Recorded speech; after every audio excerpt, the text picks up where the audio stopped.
Digital സർവകലാശാലയുമായി ബന്ധപ്പെട്ട് പല നിർണായക തീരുമാനങ്ങളും എടുക്കാൻ കഴിയാത്തൊരവസ്ഥയിലേക്ക് ഗവർണറെ എത്തിക്കാനുള്ള ഒരു തത്രപ്പാടിലാണ് കേരള സർക്കാർ, അല്ലേ?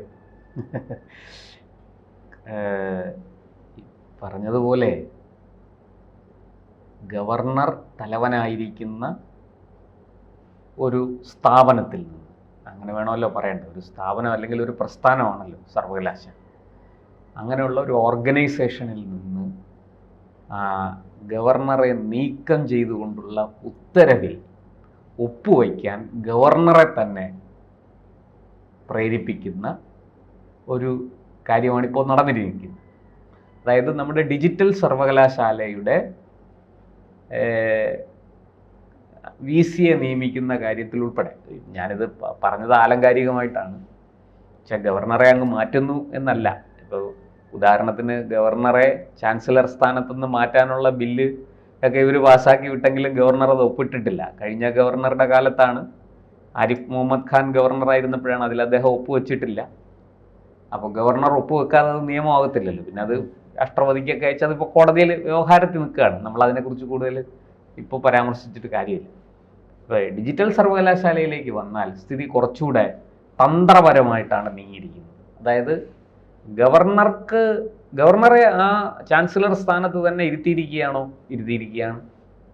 എന്നാൽ ആ സ്ഥാനത്തിരുന്നുകൊണ്ട് ഗവർണർക്ക് എന്തെങ്കിലും ചെയ്യാൻ സാധിക്കുമോ? ഇല്ല. അതിനുള്ള അധികാരം അദ്ദേഹത്തിൽ നിന്ന് എടുത്തു മാറ്റുന്ന തരത്തിലാണ് ഇപ്പോൾ പുതിയ ഓർഡിനൻസ് കൊണ്ടുവന്നിരിക്കുന്നത്. അത് VC-യെ നിയമിക്കണം.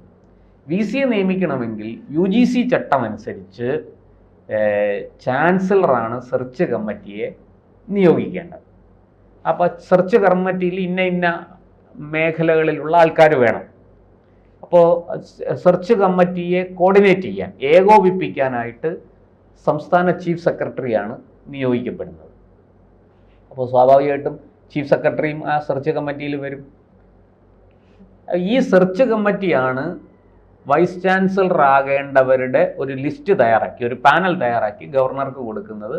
അതിൽ ഏറ്റവും ഉചിതനായ ഒരാളെ ഗവർണർ നിശ്ചയിക്കും. അങ്ങനെയാണ് അതിൻ്റെ പ്രൊസീജിയർ, അതിൻ്റെ രീതി അതാണ്. ഇവിടെ ഇപ്പോൾ ആ സെർച്ച് കമ്മിറ്റിയെ നിയോഗിക്കാനുള്ള ഗവർണറുടെ അധികാരം എടുത്തു കളഞ്ഞിരിക്കുക. അത് സംസ്ഥാന സർക്കാർ തീരുമാനിക്കും. എന്ന് വെച്ചാൽ സെർച്ച് കമ്മിറ്റിയിൽ ആരൊക്കെ വരണമെന്ന് സംസ്ഥാന സർക്കാർ തീരുമാനിക്കുമ്പോൾ ആര് VC ആകണമെന്നും കൂടി സംസ്ഥാന സർക്കാരാണ് തീരുമാനിക്കുന്നതെന്ന് ചുരുക്കം. കാരണം സർക്കാർ പറയുന്നത് പോലെ പ്രവർത്തിക്കുന്ന സെർച്ച് കമ്മിറ്റി സർക്കാർ നിശ്ചയിക്കുന്ന ഒരു വൈസ് ചാൻസലർമാരുടെ പാനലിലേ കൊടുക്കുകയുള്ളൂ. അതിൽ നിന്നൊരാളെ തിരഞ്ഞെടുക്കാൻ ഗവർണർ നിർബന്ധിതനാകുകയാണ്. ഇതാണ് തന്ത്രം. ഈ ഓർഡിനൻസിൽ ഗവർണർ ഒപ്പുവയ്ക്കുമോ എന്നുള്ളതാണ് ഇപ്പോഴത്തെ ചോദ്യം. എന്തായാലും ഗവർണറുടെ ചിറകരിയാനാണ് സംസ്ഥാന സർക്കാരിൻ്റെ ശ്രമം.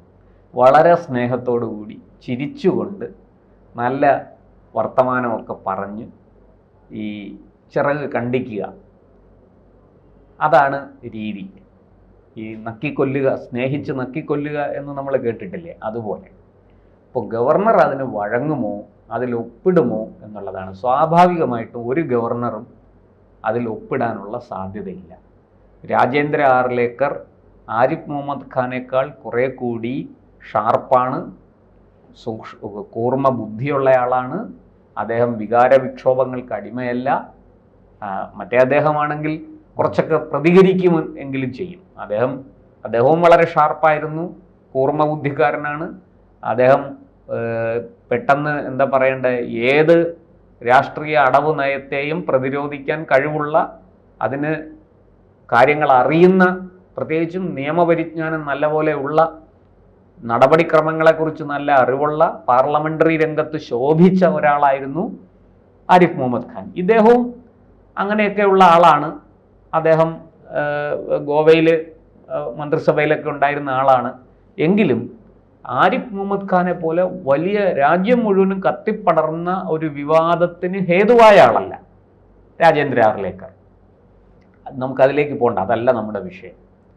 അപ്പോൾ രാജേന്ദ്ര ആർലേക്കർ കുറെ കൂടെ ജാഗ്രതയോടെ, ശാന്തമായി, സമാധാനത്തോടെ, നിസ്സംഗനായി, അതാണ് ആ വാക്കാണ് കുറച്ചുകൂടെ അവിടെ യോജിക്കുന്നത്. നിസ്സംഗനായിട്ട് കാര്യങ്ങൾ ചെയ്യും.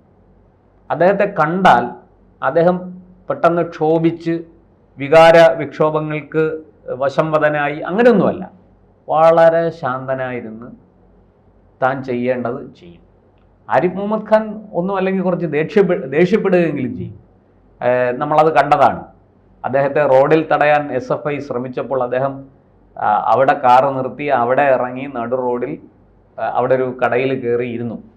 പോലീസും സന്നാഹങ്ങളും എല്ലാം പെട്ടുപോയി. അദ്ദേഹം പറഞ്ഞു, സെക്രട്ടറിയോട് പറഞ്ഞു അമിത്ഷായെ വിളിക്കാൻ പറഞ്ഞു.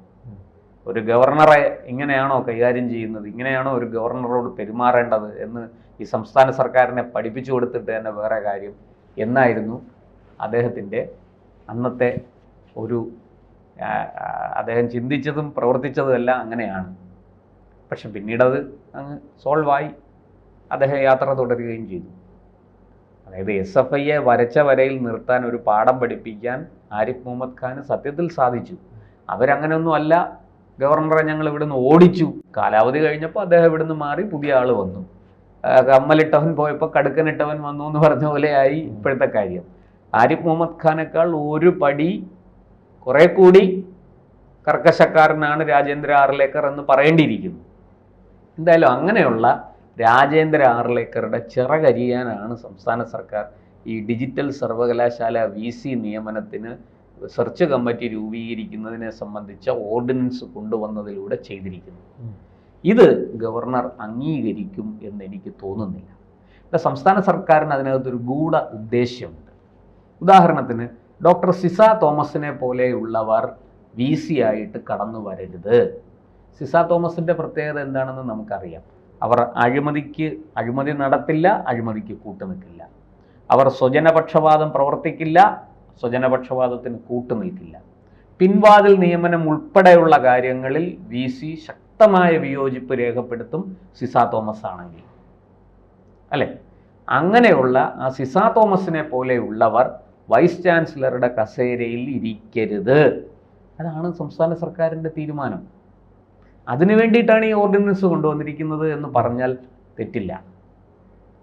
ഇവിടെ ഗവർണർ ഇതിലൂടെ ഒരു കാര്യം വ്യക്തമാകുന്നുണ്ടല്ലോ, ഇടക്കാലത്തൊന്നും ഗവർണർ സർക്കാർ പോര് അവസാനിക്കില്ല, ഒരു കാരണവശാലും അവസാനിക്കില്ല. ഈ സംസ്ഥാന സർക്കാർ എന്തൊക്കെ ഈ പറയുന്നത് പോലെ ഇതിനെ നിയമവിരുദ്ധം എന്ന് പറയാൻ പറ്റില്ല. കാരണം ഒരു സർക്കാരിന് അത്തരത്തിൽ ഓർഡിനൻസ് കൊണ്ടുവരാനുള്ള അവകാശമുണ്ട്. പക്ഷെ ആ ഓർഡിനൻസ് പാസ്സാക്കണമോ വേണ്ടയോ എന്ന് തീരുമാനിക്കുന്നത്, പറയുന്ന പോലെ ഒപ്പിടണോ വേണ്ടയോ എന്ന് തീരുമാനിക്കുന്നത് ഗവർണറാണ്. ഇനി അത് 6 മാസത്തിനകം അത് നിയമസഭയിൽ വന്ന് ബില്ലായിട്ട് വന്ന് അത് പാസ്സായി വരണം. സർക്കാരിന് ഭൂരിപക്ഷം ഉള്ളതുകൊണ്ട് പാസ്സാവും. പക്ഷെ അതിൻ്റെ ധാർമ്മികത ഒന്ന് ഓർത്ത് നോക്കൂ. ധാർമ്മികമായി ചിന്തിച്ചാൽ അത് ശരിയാണോ? UGC ചട്ടങ്ങളനുസരിച്ച് കേന്ദ്ര സർക്കാർ നിയോഗിച്ചിരിക്കുന്ന അല്ലെങ്കിൽ ഒരു കേന്ദ്ര സ്ഥാപനമായ UGC, യൂണിവേഴ്സിറ്റി ഗ്രാൻഡ് കമ്മീഷൻ എന്ന് പറയുന്ന UGC വളരെയധികം ചർച്ച ചെയ്ത് ആലോചിച്ച് എടുത്തിരിക്കുന്ന തീരുമാനങ്ങളാണ്, അല്ലെങ്കിൽ ചട്ടങ്ങളും വകുപ്പുകളുമാണ് അതൊക്കെ. അവിടെ അതിനെ അട്ടിമറിച്ചുകൊണ്ട് സംസ്ഥാന സർക്കാരിൻ്റെ ഇടപെടൽ അവിടെ വരികയാണ്. സംസ്ഥാന സർക്കാർ VCയെ തിരഞ്ഞെടുക്കാനുള്ള സെർച്ച് കമ്മിറ്റിയെ കോൺസ്റ്റിറ്റ്യൂട്ട് ചെയ്യും. സെർച്ച് കമ്മിറ്റിയെ സംസ്ഥാന സർക്കാർ നിയോഗിക്കും. സെർച്ച് കമ്മിറ്റിയിൽ ആരൊക്കെ വേണമെന്ന് സംസ്ഥാന സർക്കാർ തീരുമാനിക്കും എന്ന് പറയുന്നത് ഒരു ശരിയായ കാര്യമാണോ? അപ്പോൾ പറയാം, അത് ജനാധിപത്യപരമായി തിരഞ്ഞെടുക്കപ്പെട്ട ഒരു സർക്കാരിൻ്റെ ഉത്തരവാദിത്വമല്ലേ?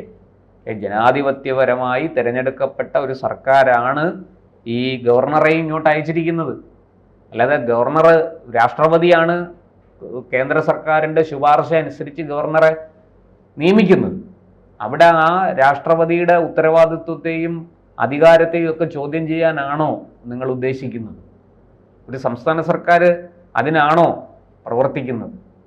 ഈ ചോദ്യത്തിനൊന്നും അവർ ഉത്തരം പറയില്ല. എന്തായാലും ഒരു കാര്യം സത്യമാണ്, ഈ ഗവർണർ സർക്കാർ പോര് കേരളത്തിൽ ഉടനെയെങ്ങും അവസാനിക്കില്ല. ഉടനെയെങ്ങുമല്ല, അത് അവസാനിക്കുകയേ ഇല്ല. ഈ പറഞ്ഞതുപോലെ ഇടതുപക്ഷ സർക്കാർ മാറുന്നത് വരെ അത് തുടർന്നുകൊണ്ടിരിക്കും. അല്ലെങ്കിൽ ഈ പറയുന്നത് പോലെ അവർക്ക് താല്പര്യമുള്ള ഒരു ഗവർണർ വരുന്നത് വരെ അത് തുടർന്നുകൊണ്ടിരിക്കും. അല്ലാതെ അത് തീരില്ല. അത് തീർക്കാനുള്ള ഉദ്ദേശം സംസ്ഥാന സർക്കാരിനില്ല.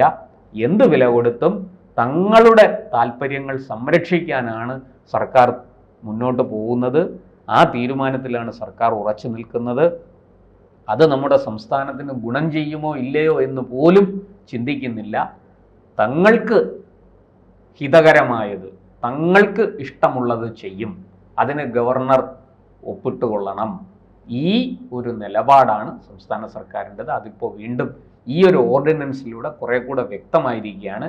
ഇനി നമ്മൾ അറിയേണ്ടത് ഗവർണർ രാജേന്ദ്ര ആർലേക്കർ അതിന് തയ്യാറാകുമോ, അതോ ഈ ഓർഡിനൻസ് രാജ്ഭവൻ്റെ വേസ്റ്റ് ബോക്സിലേക്ക് പോകുമോ എന്നുള്ളതാണ് അറിയേണ്ടത്. അത് നമുക്ക് ഏതാനും ദിവസങ്ങൾക്കകം കാത്തിരുന്ന് കാണാം.